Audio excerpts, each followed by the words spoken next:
Uh, hello everyone. Thank you very much for the overwhelming responses to my videos.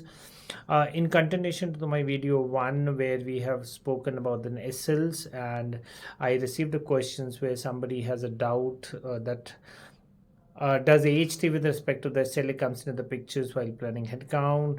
For example, Manoj has asked that if I have an SL targets of the 60 minutes and my AHT is 6 minutes, including the idle time, only need one headcount to close in the 10 incoming contacts within the SLA targets. How practical would it be calculation in this real-time scenario? Now, I think the question is good. The only response which I have is one. Your SL of the 60 minutes is a rolling SLs one. When you're looking at that, you need only this the 1% to close on the 60. What you're looking at your handling capacity. Now, this handling capacity does not factors your service levels, correct? And that's where my primarily the first video also mentioned is when you're calculating your headcount requirement at the interval level, it is very important that you factor the service level targets into the calculation, which means when you'll put in your lang, if it is applicable, or utilization if it is backend kind of stuff, instead of the one head count you would need maybe around 1.2 to 1.3 head count. Now if you place a 1 against the 1.2 worth working head count, you only place a one head count, which possibly you're only placing the 70 to 80% of the head count required against the what you need to meet in SLA. Certainly you will have a miss on the service levels. Yeah, that's what where I think while the AHT does play a role, higher the AHT, it will start queuing up the role in the or cases in the queue or the calls into the queue, and it will take a much longer time from the customer perspective to reach to the contact centers. However, just adding a phenomena here from a discussion perspective, if you have a higher AHT, it's your customer behavior also will start showing an impact on your SLs depending on what is your SL agreement is.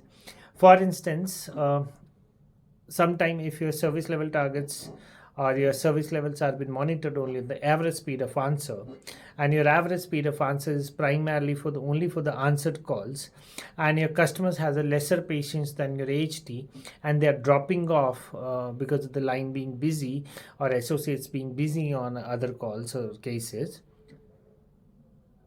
with the even with having high call volumes in the queue, you will still meet the service level. I can quote I think 2 3 example. We were doing a study on abandoned percentages with ASA as a service level targets for an Indonesia market banking segment, and we found while my abandon goes very high, I'm still meeting my ASA as a target. Because the service level agreement was around on ASA, correct? And the reason was that the customers were dropping very quickly within 5 seconds, and that was accounted as the short calls, and it was not part of the accounting. That's the one. And the second example which I can also think of is if your service targets are higher than your HT time. For example, for the cases, and that's a live example for one of the leading logistic companies example, where we have seen the HT for an individual case is 18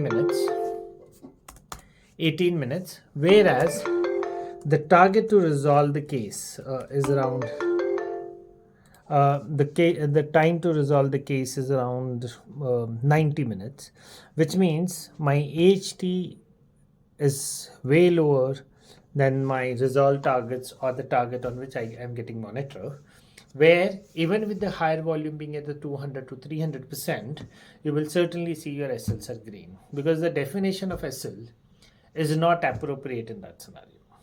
Yeah, that's possibly is my today's response to the question. If this suffice, I'm happy to hear for more viewpoints from the other people around the world.